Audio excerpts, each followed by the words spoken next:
పుష్కర కాలం కిందటి మాట. భారత క్రికెట్ దిగ్గజం సచిన్ టెండూల్కర్ తన చివరి సిరీస్ ఆడుతున్నాడు. ఆ సిరీస్ తొలి టెస్టులో ఒక యువ ఆటగాడు ఎంఆర్ఎఫ్ స్టిక్కర్ అంటించి ఉన్న బ్యాట్తో తొలిసారి క్విజ్లో వచ్చాడు. అప్పటి వరకు భారత అభిమానుల దృష్టిలో ఎంఆర్ఎఫ్ బ్యాట్ అంటే సచిన్దే.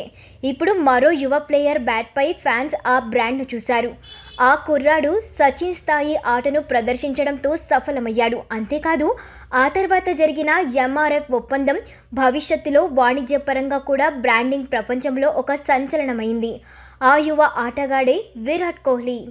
నాటితో మొదలుపెట్టి అసంఖ్యాత ఉత్పత్తులకు ప్రచారకర్తగా ఎవరికీ అందనంత ఎత్తులో నిలిచాడు. ఇప్పుడు అంతర్జాతీయ క్రికెట్లో 2 ఫార్మాట్ల నుండి తప్పుకున్న బ్రాండింగ్ విలువ ఏ మాత్రం తగ్గకపోవడం కోహ్లీ కింగేనని రుజువవుతోంది. Sportswear, online shopping, banking, entertainment, electronics, సాంప్రదాయ దుస్తులు, education app, snacks, tourism, beverages, nutrition, automobile, భవన నిర్మాణ రంగం ఇలా విభిన్నమైన రంగాల ఉత్పత్తులకు విరాట్ కోహ్లీ ప్రచారం చేస్తూ కనిపిస్తూ ఉన్నాడు. బ్రాండ్ అంబాసిడర్గా ఒప్పందం కుదుర్చుకునే సమయంలో సహజంగానే ఉండే నిబంధనల ప్రకారం ఈ అన్ని ఉత్పత్తులకు అతను పూర్తి స్థాయిలో ప్రకటనల్లో కనిపించడు. కొన్ని అంతర్జాతీయ బ్రాండ్లకు వాణిజ్య ప్రకటనల్లో నటించడంతో పాటు ఆయా ఉత్పత్తులకు సంబంధించి ప్రచార కార్యక్రమాల్లో సంవత్సరానికి కనీసం 2 నుండి 3 చోట్ల వ్యక్తిగతంగా పాల్గొనాల్సి ఉంటుంది. మరికొన్నిటిలో సదరు ఉత్పత్తికి సంబంధించి ఒక సంక్షిప్త వ్యాఖ్య మాత్రమే జోడించే స్వల్ప ప్రకటనలో అతను కనిపిస్తాడు. మరికొన్నిటికి సదరు బ్రాండింగ్ మాత్రమే కనిపించే జెర్సీ ధరించి లేదా బ్యాట్ చేతపట్టి ఒక ఫోటో ఇస్తాడు. దాన్నే వారు వాడుకోవాలి. ఇలా స్థాయిని బట్టి కోహ్లీ బ్రాండింగ్ రేట్ ఉంటుంది. మార్కెట్ అంచనా ప్రకారం అతను ప్రస్తుతం 5 కోట్ల నుండి 10 కోట్ల వరకు తీసుకుంటూ ఉన్నాడు. విరాట్ కోహ్లీ కెరియర్లో 2014 నుండి 2019ని అత్యుత్తమ దశగా చెప్పవచ్చు.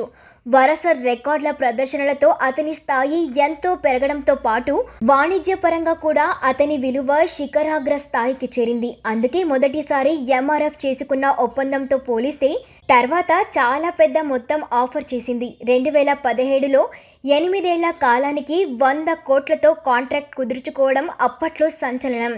మరోవైపు అదే సమయంలో ఇంటర్నేషనల్ స్పోర్ట్స్ బ్రాండ్ పూమాతో బ్రాండింగ్ ఒప్పందం అతని కెరియర్లో మరో పెద్ద రికార్డు. పూమా కూడా 8 ఏళ్లకు 100 కోట్లతో జతకట్టడం విశేషం. పూమాతో కలిసి భాగస్వామ్యంతో కోహ్లీ తన స్వంత బ్రాండ్ను కూడా సృష్టించుకున్నాడు. తన జెర్సీ నంబర్ 18ని గుర్తు చేసేలా 18 పేరుతో మార్కెట్లోకి వచ్చిన దుస్తులకు మంచి గుర్తింపు లభించింది. ప్రస్తుతం కోహ్లీ దాదాపు 30 ఉత్పత్తులకు బ్రాండ్ అంబాసిడర్గా వ్యవహరిస్తుండగా మరో 10 రకాల వ్యాపారాల్లో అతని భాగస్వామ్యం లేదా అతని పేరు ఉన్నాయి.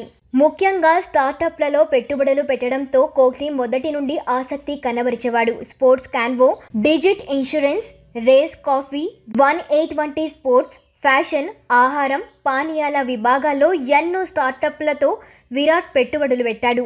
IPL team royal Challengers Bengaluru 17 సీజన్లలో ఒక్కసారి కూడా టైటిల్ గెలవలేదు. కానీ ఆ టీంకు ఉండే విలువ మొత్తం ఒక్క కోహ్లీ వల్లనే వచ్చిందనడంలో అతిశయోక్తి లేదు.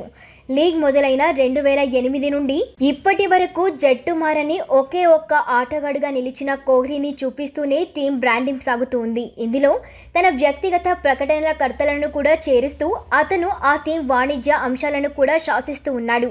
కోహ్లీ టెస్ట్ల నుండి రిటైర్డ్ కావడం అతడి బ్రాండ్ మార్కెట్ మీద ఏమాత్రం ప్రభావం చూపదని మార్కెటింగ్ వ్యూహకర్త దినేష్ అరోరా అంటూ ఉన్నారు. బ్రాండింగ్ ప్రపంచంలో కోహ్లీ ఒక సామ్రాజ్యం నెలకొల్పాడు. అది అంత తొందరగా కనుమరుగు కాదు. దానికి పలు కారణాలున్నాయి. కోహ్లీ తన అత్యుత్తమ ఫార్మేట్ అయిన వన్డేలో కనిపిస్తాడు. ఐపీఎల్లో ఒప్పందం ప్రకారం ఎలాగో కనీసం 2027 సీజన్ వరకు అవకాశం ఉంది. పైగా అతను మైదానంలో ఎక్కువగా కనబడకున్నా ఇప్పటికిప్పుడు ఫ్యాన్స్ మర్చిపోయే స్థాయి కూడా కాదు అతనిది. సచిన్, ధోని రిటైర్మెంట్ తర్వాత కూడా పలు ప్రకటనల్లో ఇంకా కనిపిస్తూ ఉన్నారు. వారితో పోలిస్తే కోహ్లీ బ్రాండింగ్ విలువ చాలా ఎక్కువ. కార్పొరేట్ సంస్థలు అతనిపై మున్ముందు నమ్మకాన్ని కొనసాగిస్తాయి అని ఆయన చెప్పారు. ప్రఖ్యాత బ్రాండింగ్ వాల్యుయేషన్ సంస్థ క్రోల్ ప్రకారం విరాట్ ప్రస్తుత బ్రాండింగ్ విలువ అక్షరాల 1900 కోట్లు. 2016 నుండి 2023 వరకు చూస్తే 8 ఏళ్లలో 2 సార్లు మినహా ప్రతి ఏటా అతను బ్రాండింగ్ విలువ పరంగా భారత సెలబ్రిటీల్లో అగ్రస్థానంలోనే ఉన్నాడు. గతేడాది కూడా బాలీవుడ్ స్టార్లు షారుఖ్ ఖాన్, రణ్వీర్ సింగ్ల కంటే కోహ్లీ విలువే ఎక్కువగా ఉండడం విశేషం. ఇప్పుడు అతను అంతర్జాతీయ క్రికెట్లో టీ20లు, టెస్ట్ల నుండి తప్పుకున్నాడు. ఇకపై వన్డేలో మాత్రమే ఆడనున్నాడు. టీవీలో అతను కనిపించడం కాస్త తగ్గుతుంది. ఇన్స్టాగ్రామ్లో 27 కోట్ల ఫాలోవర్లు ఉన్న కోహ్లీ తన ఒక్కో కమర్షియల్ పోస్ట్కు దాదాపు 10 కోట్లు తీసుకుంటాడని సమాచారం. అతను ఒక మాట చెబితే చాలు కోట్లాది మందికి చేరుతుంది కాబట్టి ఆ మొత్తం చెల్లించేందుకు ఎవరు వెనకాడరు. Puma, Myntra, HSBC, Noise, Mobile Premier League, Blue Star, Audi India, Manyavar, Toothsi, Great Learning, Luxor, వాలిని, Wellman, Vivo, Duroflex, American Tourister, Awas living, MRF, Livspace, Herbalife, Hero Motors ఇవన్నీ విరాట్ ప్రచారకర్తగా ఉన్న సంస్థలు.